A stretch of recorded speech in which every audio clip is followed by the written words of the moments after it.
ከ50 ሚሊዮን በላይ ዜጎች ይበጀኛል ላሉት የፖለቲካ ፓርቲ ድምጻቸውን ሰጥተዋል። በሰባተኛው ጠቅላላ ምርጫ 42 ተፎካካሪ ፖለቲካ ፓርቲዎች ተፎካክረውበታል። በሲዳማ ክልል 19 ተፎካካሪ ፖለቲካ ፓርቲዎች ተሳታፊ ሆነዋል። በክልሉ 19 የምርጫ ክልሎች ያሉ ሲሆን ከነሱ መካከል የሐዋሳ የምርጫ ክልል አንዱ ነው። በምርጫ ክልሉ 308 የድምጽ መስጫ ጣቢያዎች የሚገኙ ሲሆን ከጣቢያዎቹ አንዱ በሆነው በሐዋሳ ምርጫ ክልል ጉይ ቀበሌ ሰላም ቁጥር 1 ምርጫ ጣቢያ የሲዳማ ክልል ርዕሰ መስተዳድር አቶ ደስታ ሌዳሞ በማለዳው ተገኝተው ድምጻቸውን ሰጥተዋል። ትልቅ ደስታ ነው የተሰማኝ። የሚፈልገውን ፓርቲ መርጫ ያለው እንደ አንድ ዜጋ እንግዲህ እኔ መረጥኩት፣ ሌሎቹም መርጦ አሸናፊ ቢሆን በጣም ደስ ይለኛል። ከሁሉም በላይ ግን የተሳካ ሰላማዊ የህዝብ ድምጽና ሉዓላዊነት የተከበረበት ምርጫ ማካሄድ ከቻልን ይሄ ለሀገራችን ትልቅ ስኬት ነው። ኢትዮጵያ ታሪክ እየሰራች ነው ያሉት ርዕሰ መስተዳድሩ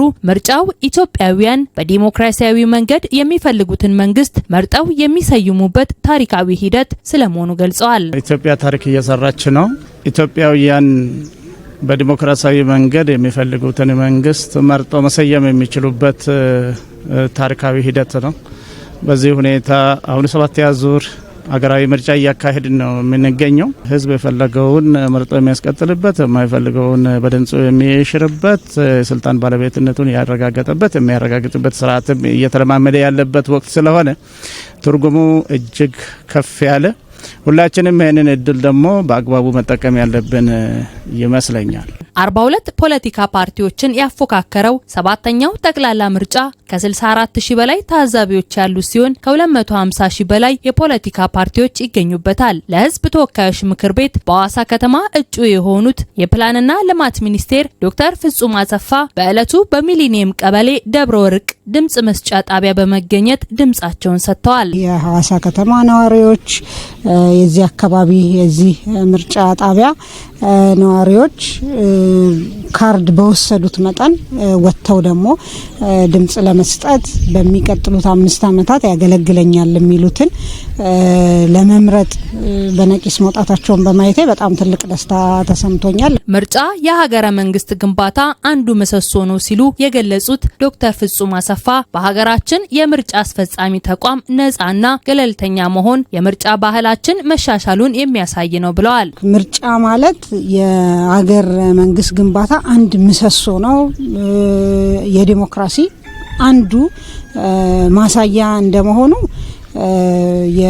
ከጊዜ ወደ ጊዜ እንደው እናነጻጽርም ካልን የምርጫ አስፈጻሚው ተቋም ነፃነቱ በጣም እየተሻሻለ መጥቷል። ያ እንግዲህ ትልቁ ማሳያ የአንድ ምርጫ ነፃ ገለልተኛ መሆኑ የ6ኛው ጠቅላላ ሀገራዊ ምርጫ የተካሄደበት ሂደት አለ።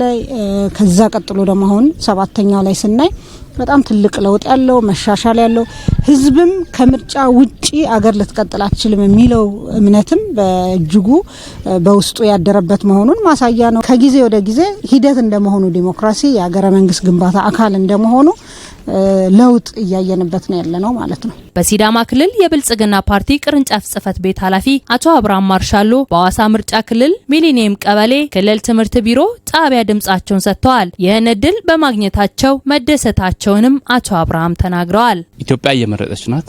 ዲሞክራሲ እየገነባን ነው። ኢትዮጵያን እየመረጥን ነው። ኢትዮጵያ የራሷን መንግስት ለማጽናት እየሰራች ነው።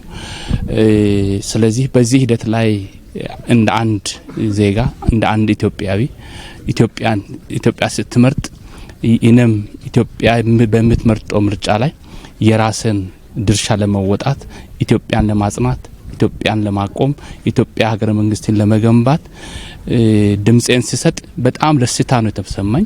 በሲዳማ ክልል 19 የፖለቲካ ፓርቲዎች በምርጫው የተሳተፉ ሲሆን 1338 እጩዎችም እንዳሏቸው የገለጹት አቶ አብርሃም የሂደት በክልሉ የዲሞክራሲ ስርዓትን ለማስፋት እየተሰራ ያለውን ስራ ማየት የሚያስችል ነው ብለዋል። በእኛ ክልል ለምሳሌ በርካታ ፓርቲዎች ተሳትፈዋል። 1338 እጩዎችን አቅርቦ ነው የተፈካከሩ ያሉት። በዚህ ሂደት ዲሞክራሲን ለማስፋት እየተሰራ ያለ ስራ በመሆኑ ይሄ በእኛ ክልል ብቻ የሆነ ነው። በሀገር ደረጃ በጣም በርካታ ፓርቲዎች ናቸው የተሳተፉት።